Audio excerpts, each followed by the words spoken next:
Welcome to the AR Performance Squash Advantage, hosted by me, Ahad Raza, a former PSA touring pro turned elite performance mentor and coach. I break down tactics, technique, fitness, and mindset by analyzing players from the past and present, both men and women. I aspire to teach, empower, and guide transformation. Let's get started. What's up, everyone? Today, I'm going to talk about one of my favorite defensive shots from the front of the court that is hardly ever utilized by most people. And what is it? It's the defensive drop. That's right. There's something called a defensive drop. And let's tell you what that is. And we're going to do that with an example of Joel Makin using it against Tarek Momin. So let's set the stage. Have you ever been in situations in the front of the court where you're under too much pressure and you can't hit a cross court, you can't hit a lob, you can't hit a counter drop, you can't hit a straight drive, you just feel like you're under too much pressure and you don't have options? I encourage you to consider the floated defensive drop. But before we actually show you what it's all about, I have a question for you. Well, I have two questions for you. Number one, what is the goal of a defensive shot? Please take a minute, pause the video if you need to. Take a minute and answer that question. Once you've gathered your thoughts, I'm guessing you said to give yourself time to recover. You're under pressure. The last thing you want to do is hit the ball hard or fast or try to attack the individual when you're off balance, not set. The goal is, ideally, to give yourself time. And how do you do that? Generally by using height so that the ball takes time, it floats in the air, and you get time to recover to the tee. Now, linking back to ideas that we've talked about with patterns, the more skilled you are, even if you're under more pressure, you might be able to get away with doing something funky. The way you see some of the top players, they'll be under a lot of pressure and they'll go and they'll use their wrist at the last second and play a trickle boast and they win the point.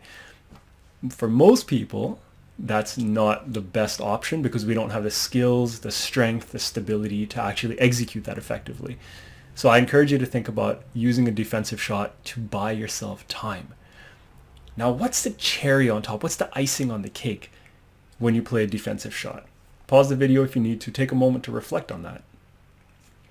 Once you've thought about it, I encourage you to consider that if you can hit a defensive shot that's so effective that you can actually reverse the pressure on your opponent, meaning your defensive shot becomes an offensive shot, now that is the cherry on top. That's the icing on the cake. So think about this. You go into that front left corner, you're under pressure, not a tremendous amount of pressure, but a decent amount of pressure. You play a nice cross-court lob. That lob goes and fades in the back. Either you win the point or your opponent's forced into a weak boast or a back wall lob or something like that, and now you're in the commanding position. That's nice. So what I'm showing you today, the defensive drop, is something that ideally will do exactly that. So the way we're going to look at it, as always, I'm going to show you one clip, regular speed, half speed, and then I'm going to break it down. So get ready. It's about to begin now. Half speed starting up.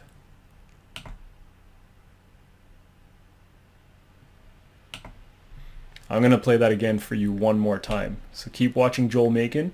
Watch what he does. And as you do this, make your notes so that you can try to figure out what he's doing from a technical, tactical standpoint, how he's doing it, what the targets look like, all of the stuff that we're trying to teach you through these videos.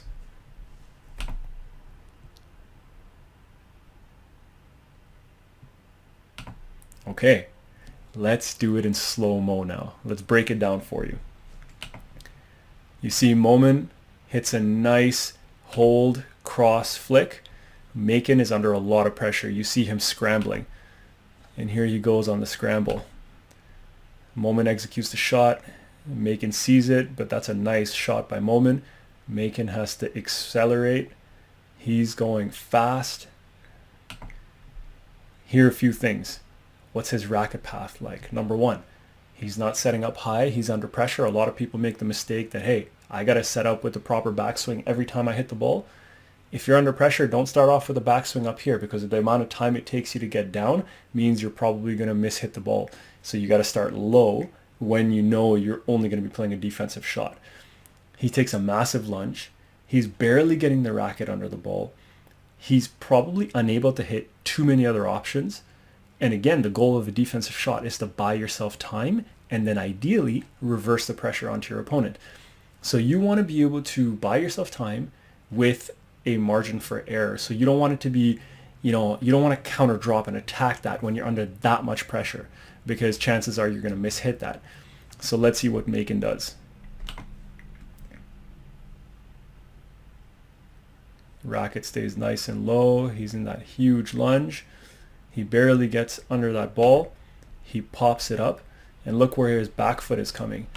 His back foot goes all the way in front, and that's a sign of tremendous amount of pressure, especially for a guy like Makin. These top players are strong, and when you see them lunge, they generally lunge and then they recover from that lunge moving backwards. They don't typically take another step forward. So to see that shows how much pressure he's under. And then from there, let's see a few things. Look, he got the ball up close to the service line. Ideally, you can think about getting this even higher if possible, because it's going to buy you even more time. Then, once he hits that ball up on the front wall, what's he doing? He's backing up to get out of the way, because the goal of using height is to give yourself time to recover. Otherwise, it's a stroke. So now imagine in this situation, if he didn't play it that high and it was lower, that ball would have come back at him faster and Makin would be right behind him, setting up for that stroke. Because he played it higher on the front wall, he had enough time to back out of it, allowing Makin to get in and play a shot without the stroke. And here we go. Makin's coming in. See, there you go. Makin gave him enough time to come in. Now the thing is, over here, Makin's shot is not as tight as you would like it to be ideally. So the goal is to get this ball, one, a little bit higher if possible, so you get more time to get back to the tee. And then number two, you want this ball to be as tight to that sidewall as possible, because you want to actually limit your opponent's options in that situation. I love it because this is a shot I use quite often when I'm under pressure. And there have been many times where I have won points or totally reversed the pressure. So I've either glued the ball to the wall by getting this little push and then the opponent can't scrape it off, or they fluff up a loose ball and then I jump on it and I'm able to attack them and then either win the rally or totally reverse the pressure on them. So this is a very effective shot that is often totally underutilized in my opinion. So you see Makin's is a little bit loose. It does get closer to the wall, but players of this caliber, even if the ball is that far off the wall, they can hit almost any shot from it. So I'm talking, you want to really glue that ball to the sidewall. And then from here, I was just showing you guys over here how Makin's ball is close, but not that close. And what would happen ideally is if that ball was closer to the sidewall, Makin's in this position, he can actually cheat over, because Makin doesn't have too many options when that ball is glued to the sidewall. You can't really go cross when the ball is glued to the wall. So it's going to be down the left-hand side wall. So Makin can cheat over. And if Makin hits anything slightly loose, Makin jumps on it, stroke. If he manages to frame it and hit like a weak trickle boast, Makin jumps on it fast, punches it down the wall, or goes across his body like I showed you in a previous video, and I'll link to that video over here as well. So again, tight defensive lob limits your opponent's options.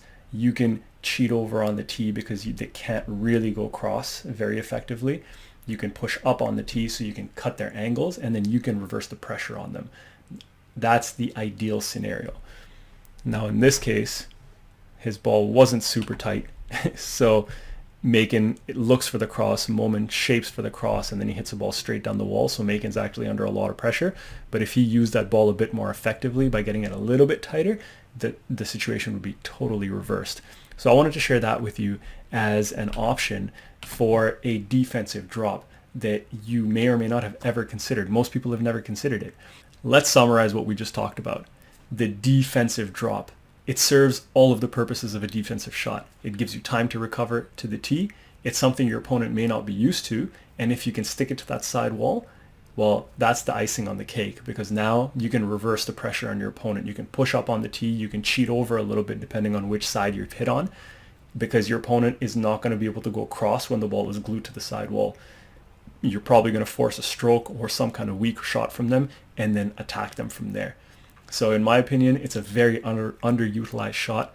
I didn't talk as much in detail about how to actually execute it because there's not much. You just literally need to get your racket under it and you just push that ball onto the front wall. You're not doing anything fancy with cut or anything. It's just a push onto the front wall, and depending on how far you are from the sidewall, you just have to practice the right angle to get that ball hitting the front wall, bouncing on the floor, and then sticking to the sidewall by the time your opponent gets there. As always, I hope you got value out of this.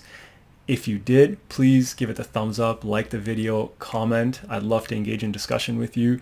Tell me about situations where you have used it effectively and how rewarding it feels. And subscribe to the channel if you haven't.